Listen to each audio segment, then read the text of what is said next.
How's it going, guys? It's Nerf Gun Charlie here, and I wanted to give you an update on the Federation for Orb of Time Remastered. Now, as you can see, it's just my recording when I first introduced Orb of Time to you guys.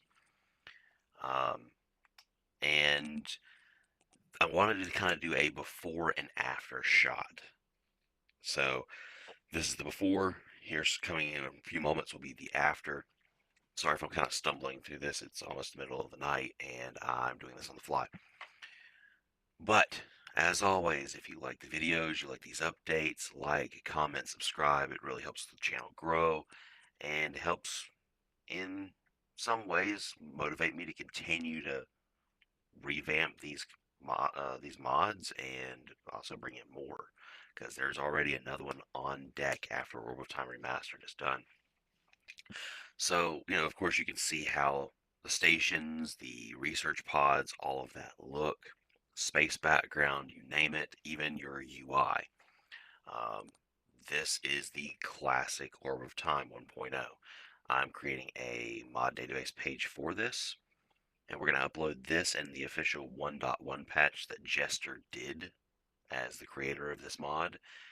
And then I'm going to do, I guess, an official, unofficial patch called 1.2 where I'm just going to simply lower the research times for all four races.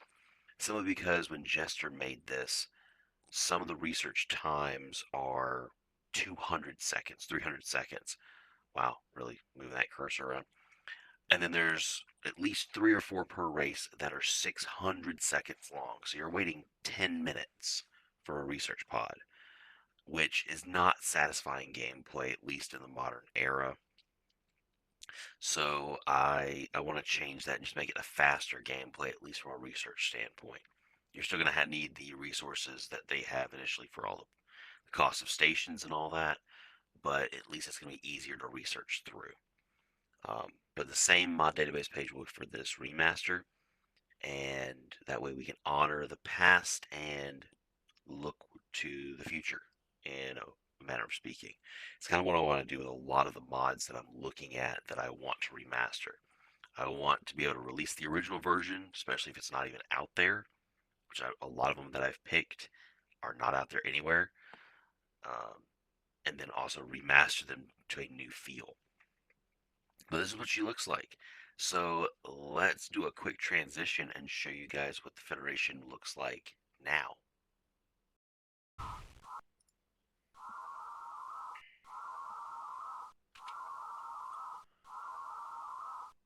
And now here we are.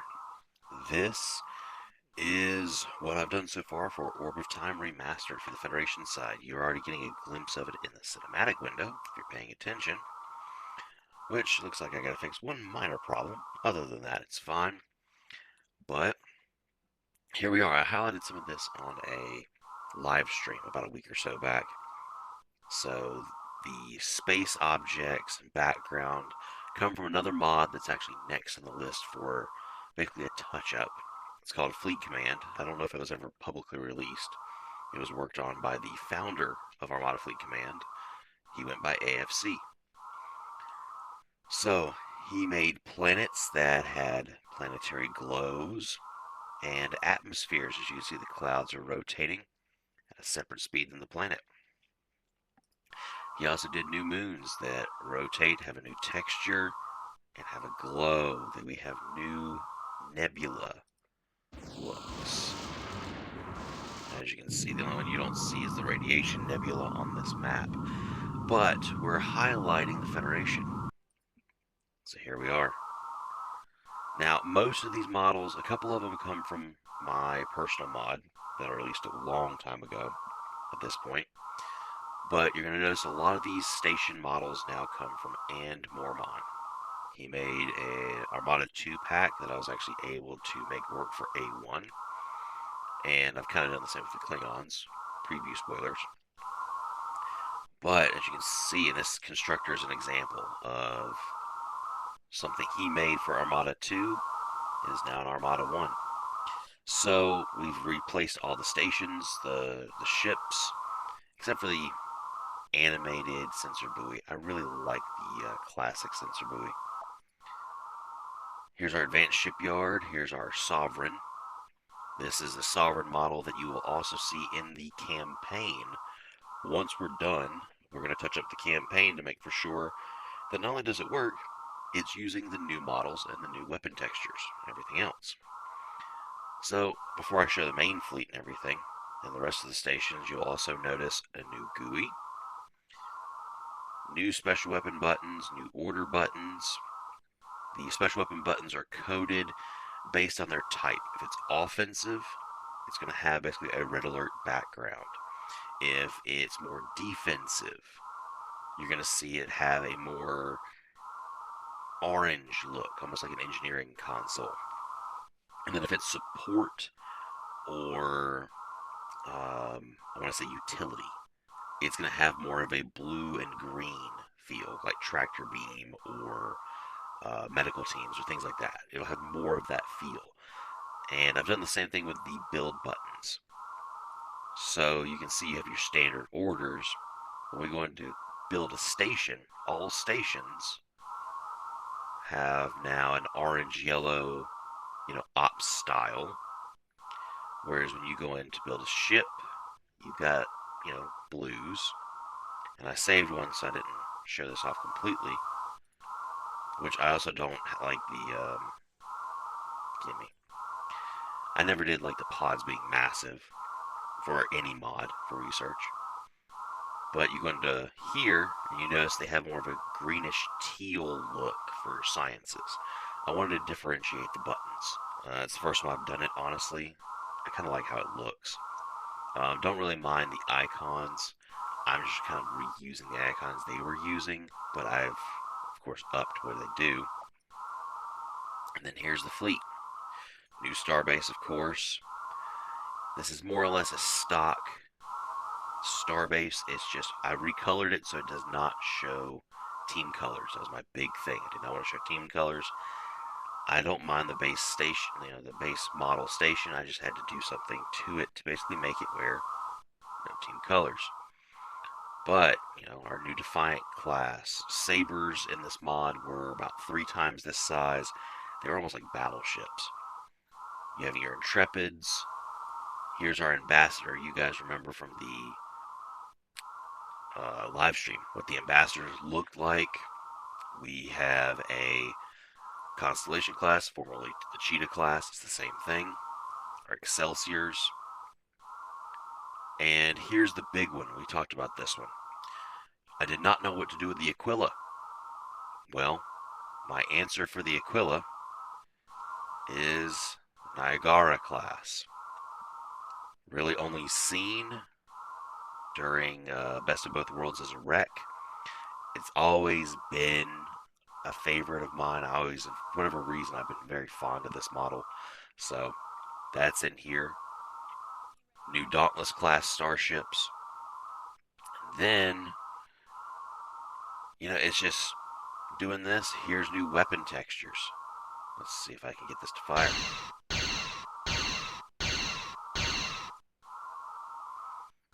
And more importantly, let's see, here's the Intrepid X.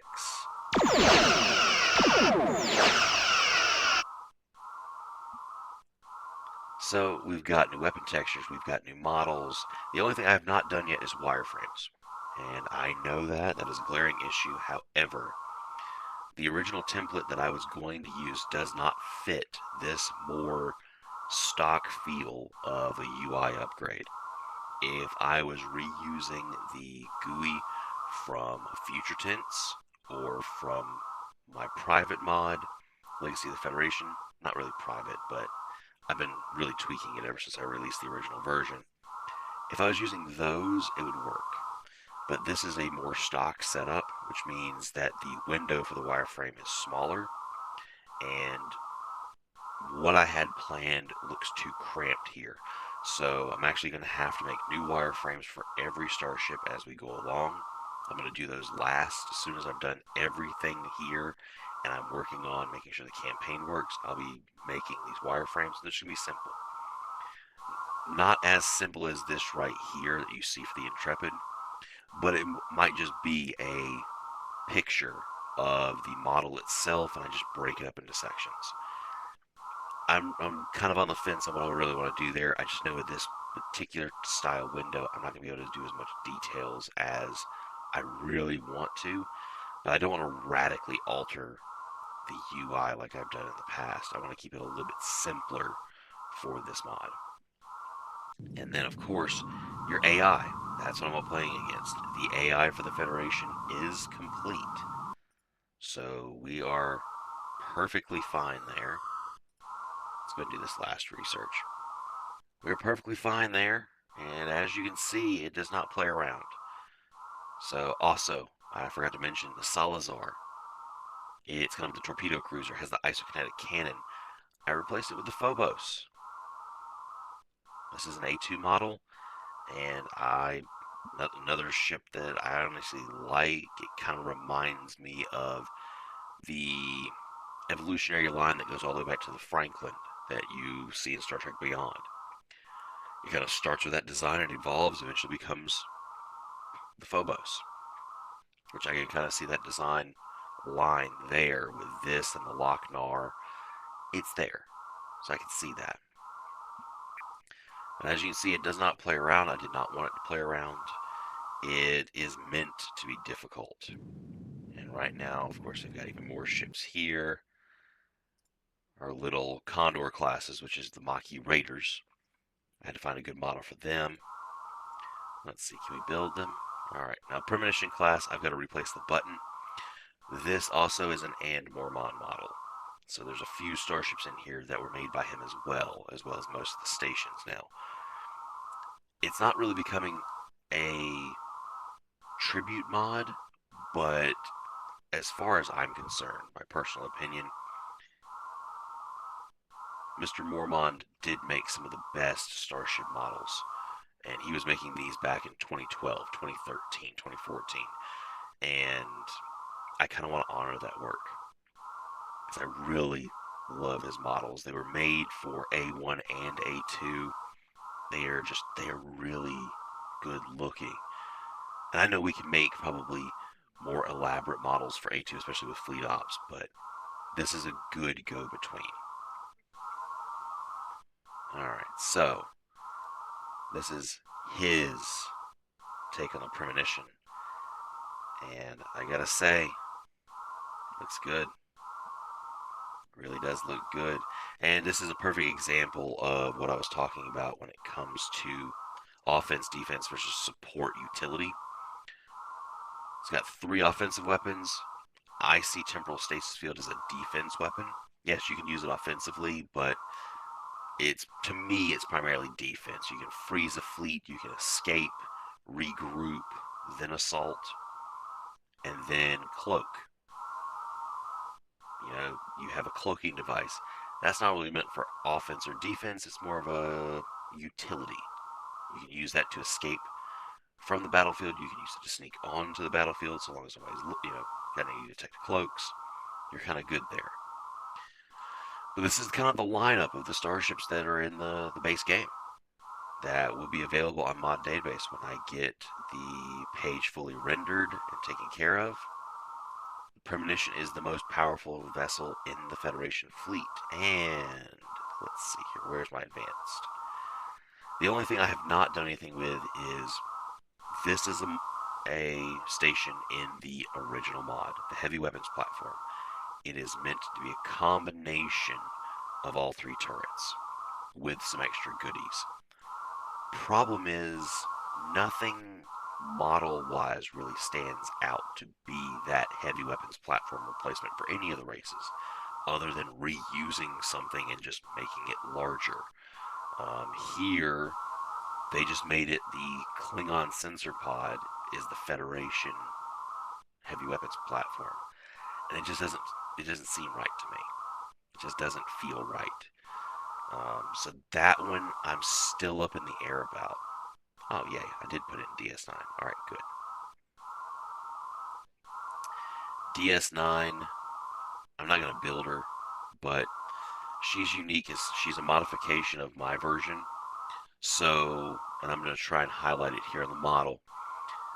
You have an outer weapons complex and an inner weapons complex. The inner weapons have to have more range as far as their firing range, so that all the weapons hit the targets at the same time and there's not like a stagger. You're going to deal with multi-target torpedoes that are automatically firing multi-target beam phasers, and you're going to deal with a multi-target pulse phaser that has been made to look like it is a regular phaser beam but firing short bursts. So you're going to have that, and then it's also going to be building probably runabouts in Defiance or Maquis Raiders in Defiance just to reuse what we already have. So it's not going to give you any super extra hidden goodies, but it's pretty much if you can build this on the battlefield, it doesn't matter what the AI throws at you, it's going to have to just die because there's nothing really that can beat DS9 other than another player. But that's kind of where I'm at right now. I'm debating how to keep this in here to honor this mod. I'll probably have it figured out by the time I have the Klingon update, which I'm hoping is next week. I have written a basic AI for it. I have updated all of the models. I'm going to test all of that tonight. So we're kind of in a good footing. If I can get into a good clip, we're probably looking at completion of the Klingons in 2 weeks, maybe 2.5 weeks. I don't know. I have to see how that looks. And then we're going to start with the Dominion. I found a lot of the models that I want to use and replace there. But hopefully you've enjoyed this update. Pretty much Federation is playable. They are good to go in their new form with their new balance. Um, and I'm pretty much happy with all of the models. I mean, there's one or two that I might clean up a little bit better, but overall, I mean, no one models for A1 anymore. These are about some of the best models that I can find out there, and I'm liking how it looks and it plays and it feels. That's all the time I've got tonight, guys. As always, like, comment, subscribe, and I'll see you guys out there.